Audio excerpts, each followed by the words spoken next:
Okay po, kaibigan, meron tayong mahalagang paalala sa ating mga seniors. Actually, hindi lang to pang senior. Kahit 40 years old pataas, pwede na ritong tips. Kahapon lang kasi nag-lecture ako sa Laguna. Around 5,000 seniors yun nag-lecture. Nakita ko, marami sila gusto sa tinuro ko, kaya gusto ko rin ma-share sa inyo. Kasi nakita ko yung response nila. So, 10 tips mga bawal gawin ng senior na hindi pa ninyo alam. Number 1, pag maliligo kayo, sabi ko nga, mas safe sa akin, try nyo may silya sa banyo. Habang nagsha-shower, wala namang masama. Bili kayo ng plastic na silya. Gusto ko yung silya, yung medyo makinis Ayoko yung maraming butas kasi baka maipit yung puwet nyo, magsugat pa yan. So, medyo maganda o pwede lagyan nyo ng tuwalya o lagyan nyo ng, basta may tela doon para hindi masugat yung puwet. Bakit? Pag naliligo tayo, ang nawawala sa senior, balance. Diba? Subukan nyo, mag-shower kayo, nalagyan ng shampoo yung mata nyo, mawawala kayo ng balance. Tsaka ilang beses ba kayo sa CR, muntik-muntik matumba. Yan. Kahit ako minsan yung tapakan mo lang, madulas mapapaganon ka Pag naganon ka, pag nabali ang tuhod, nabali ang hips, tapos na tayo. Ayaw natin yan. So, delikadong-delikado. Ako nga, yung baro ko, minsan nilalagay ko pa sa sahig para lang hindi madulas yung paa ko.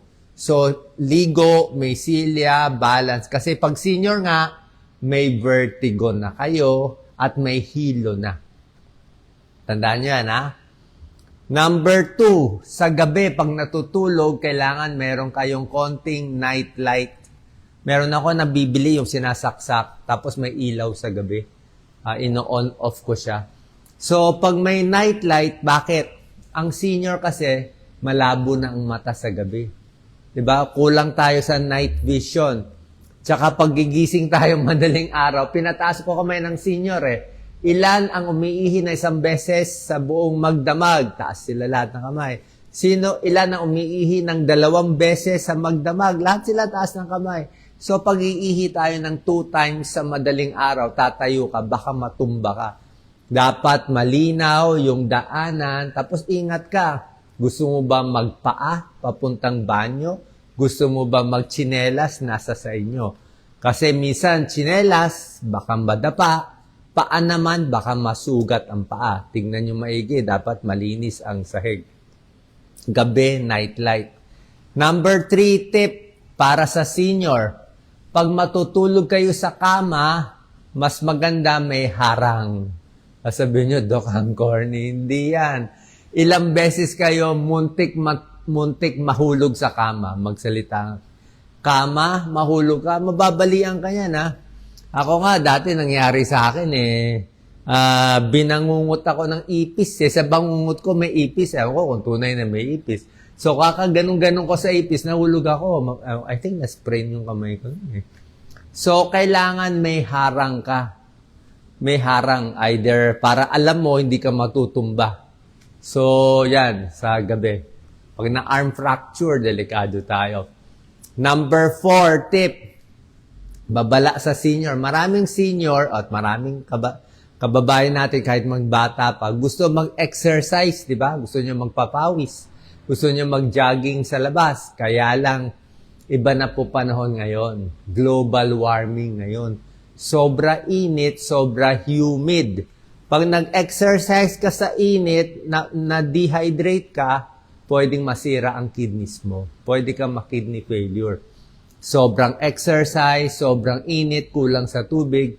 Kaya para sa akin, like tayo dito, sa kalye natin dito, delikado. Kahit sa probinsya, saan ka magja-jogging? Di ba? May aso, may kotse, ang bibilis, pwede ka mabangga.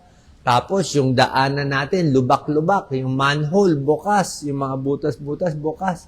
So pwede ka ma-aksidente dito Unstable yung tinatapakan natin. Minsan yung pag hindi pantay yung sahig o yung asfalto, tapos pagtapak mo, mali ka ng tapak, yung bukong-bukong mo, yung ankle mo, may sprain ka Kaya ang payo ko, secret lang to, doon na kayo sa mall maglakad.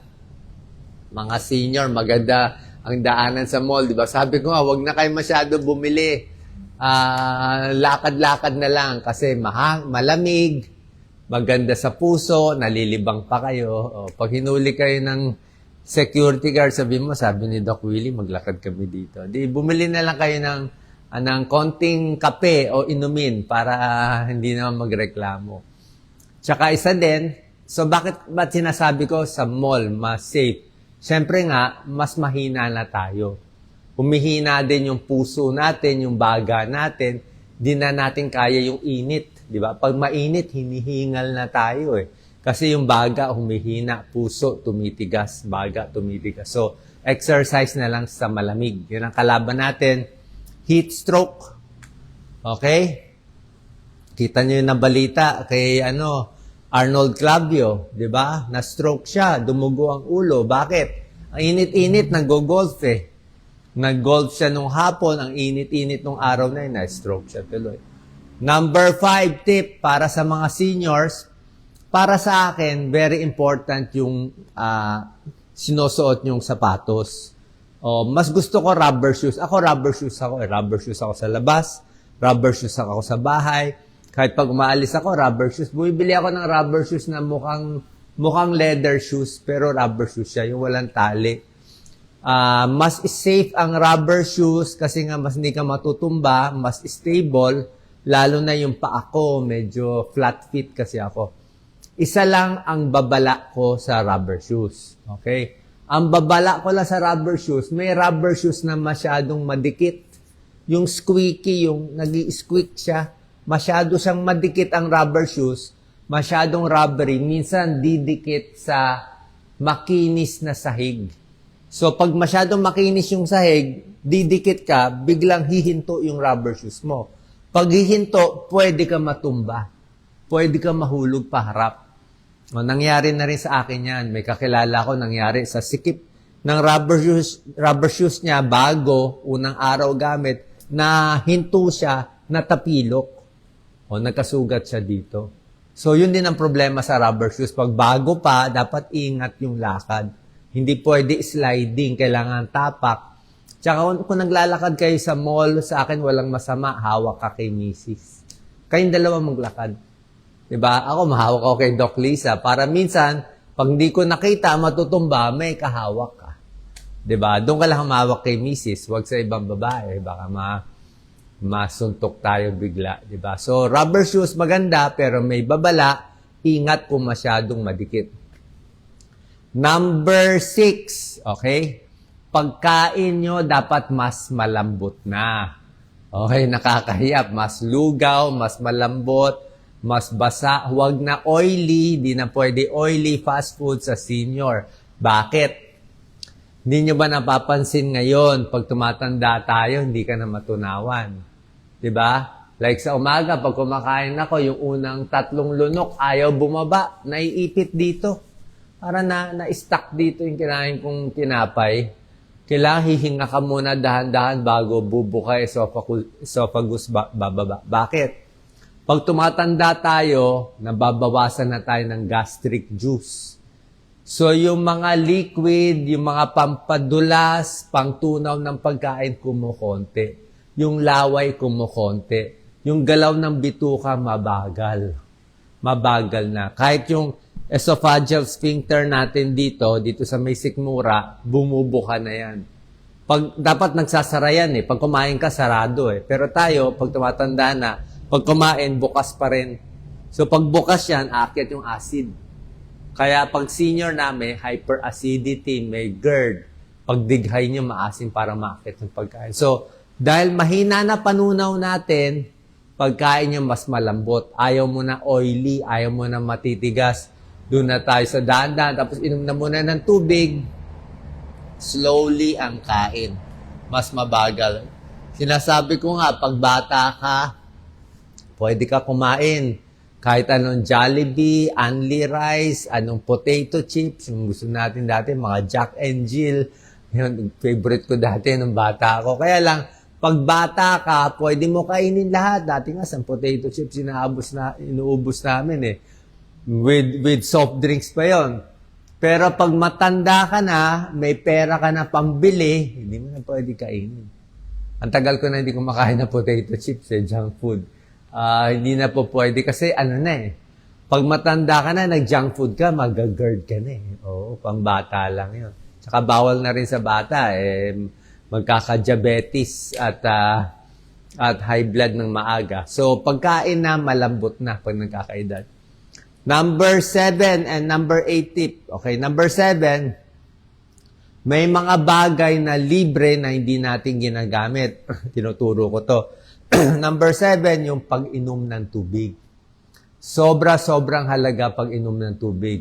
Minimum 8 basong tubig sa isang araw. Kung babae ka, siguro mga 6 to 7 glasses.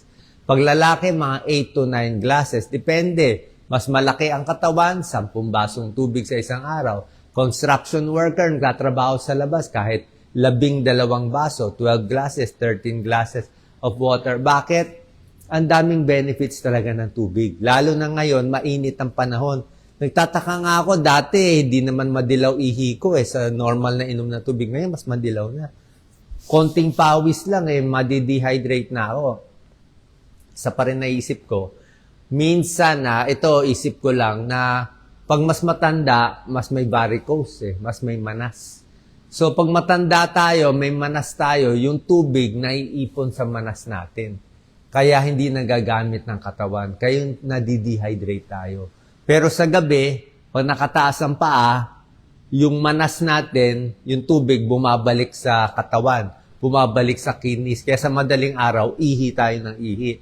So, wala tayong magagawa, maluwag yung mga veins natin, mga ugat natin, maluwag na sa paa, sa hita. So, ganun talaga. So, mas maraming tubig ang kailangan.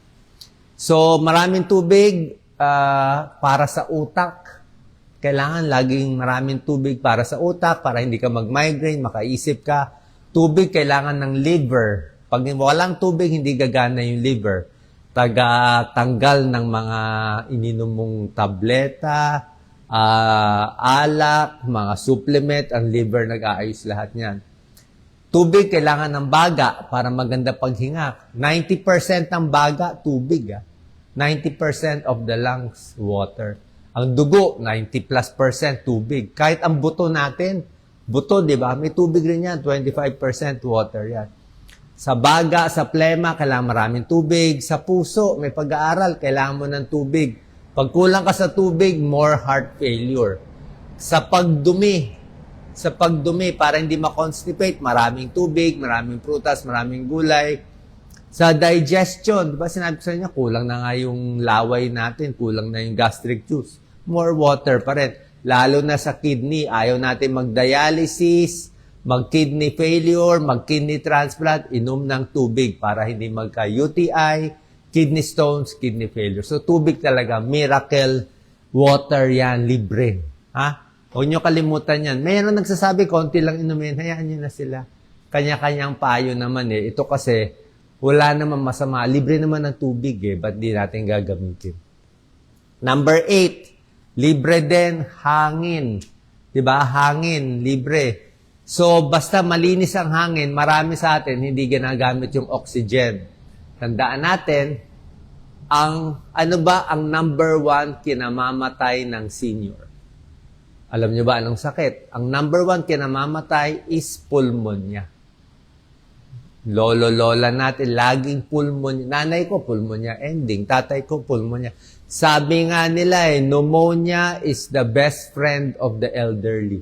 Paano naging best friend? Best friend daw kasi yun ang huling sakit bago pumanaw. Sabihin yun ang tagahata. Kasi pag ending na, talagang mahina na katawan, magkakapulmonya. Yung plema hindi na malabas.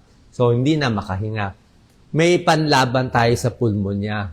Kailangan malakas yung baga. Diba? Kailangan yung lungs natin na sumisikip, mas malakas yung lungs natin, maganda paghinga natin, more oxygen. Nung panahon ng COVID, yung mga nabuhay, nag-breathing exercise lang. Yung hindi nabuhay, hindi nag-breathing exercise. So, pipilit sa COVID kasi 50% ng baga sira So, ang turo na pulmonologist, i-exercise mo lang yung baga mo. Ganito pag-exercise, tuturo ko sa inyo.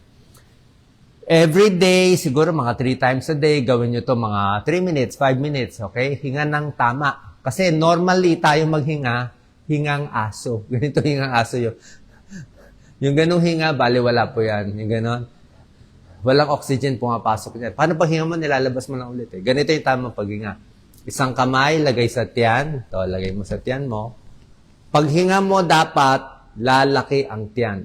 Lalaki yung tiyan mo. Okay? Hindi dapat ito lumalaki.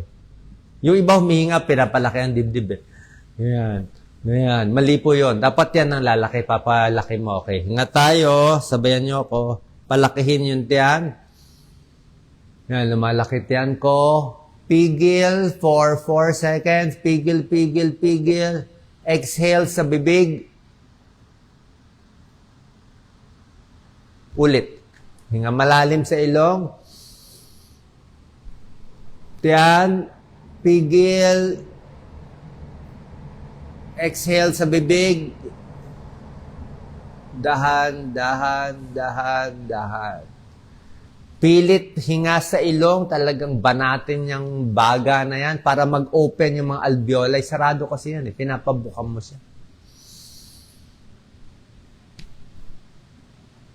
Pigil para may gas exchange. Exhale per slit. Dahan-dahan yung exhale. Explain ko ba't importante. Gawin yung mga 3 to 5 minutes. Bakit mahalaga? Paghinga sa ilong, very important, may nitrous oxide yan. May nitrous oxide yan dito sa nasal cavity. So, paghinga mo yan, mas nagbubuka yung lungs. Pigil ng 4 seconds para gas exchange. Lumabas yung carbon dioxide, pumasok yung oxygen. Punong-puno eh, gusto mong pumasok. Exhale sa bibig, per slip, dahan-dahan yung exhale, mga 5 seconds. Bakit?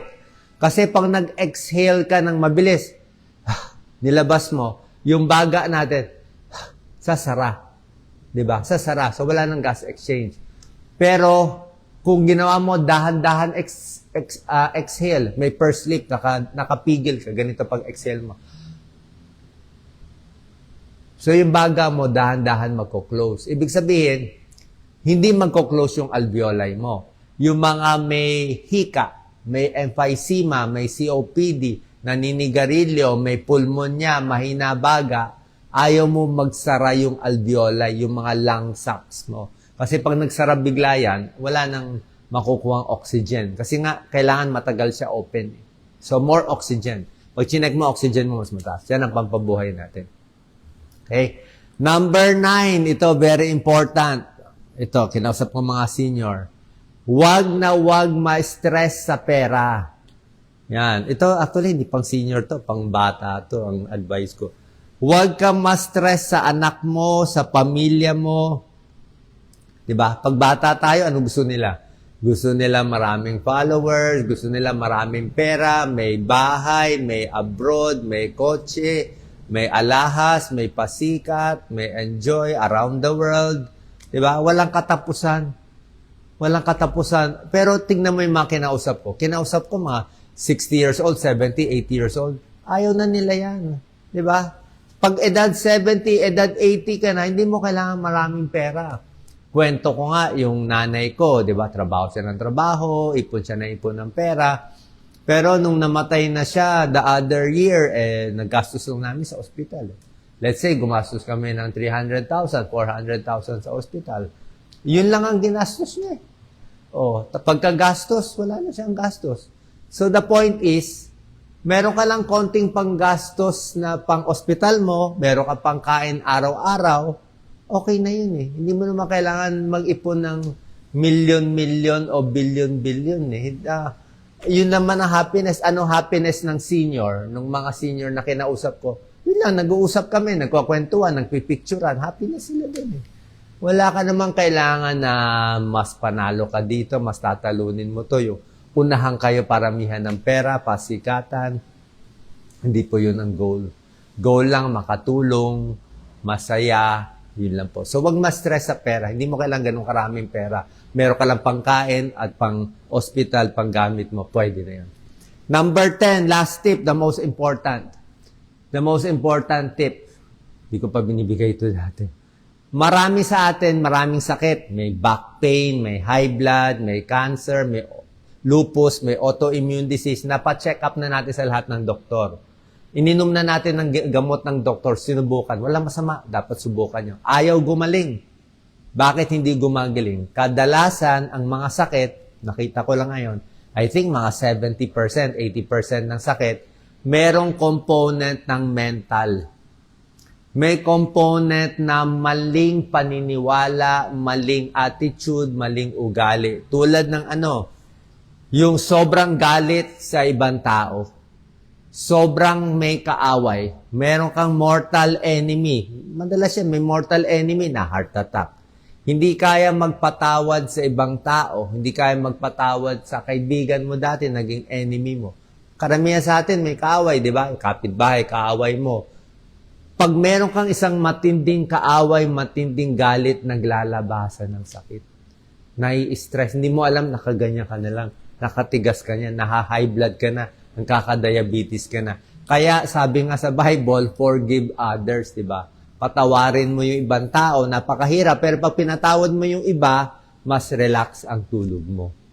Patawarin mo rin sarili mo. Kung meron kang kasalanan dati, di bawian natin. Kung kanino ka may kasalanan, kausapin, humingi ka ng sorry, ay lahat naman natututo eh. Kaya ka na sa Bible, di ba? Forgive others as you forgive yourself. Forgive yourself, forgive others. Ganun lang talaga. Iwas galit, makikita nyo maraming sakit nyo mababawasan.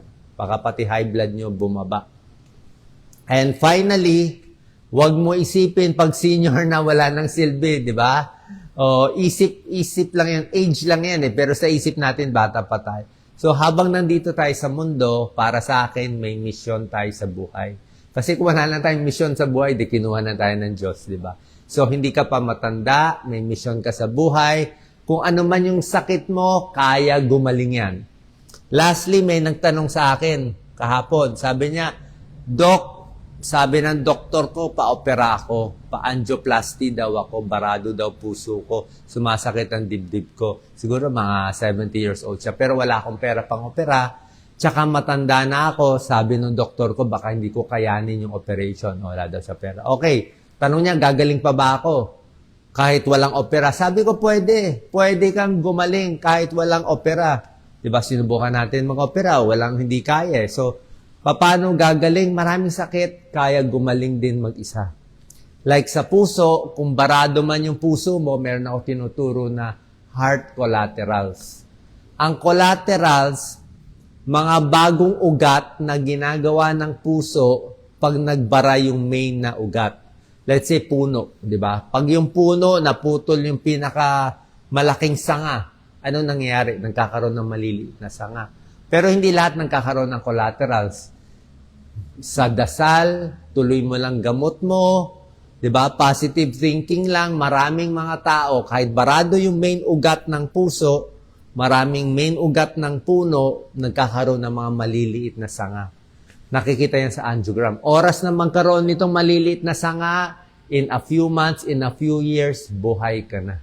Kaya hindi ka na magpa-opera kasi marami ka na maliliit na ugat eh. Kumbaga sa EDSA, kahit nagbara yung EDSA, magsara. Eh kung yung daanan sa tabi, open. Kung daanan ng C5, open. Yung skyway mo, open. Lahat open. So kahit barado yung EDSA, basta maraming collaterals, maraming ibang daanan, makakalusot ang dugo, mabubuhay pa rin yung pasyente.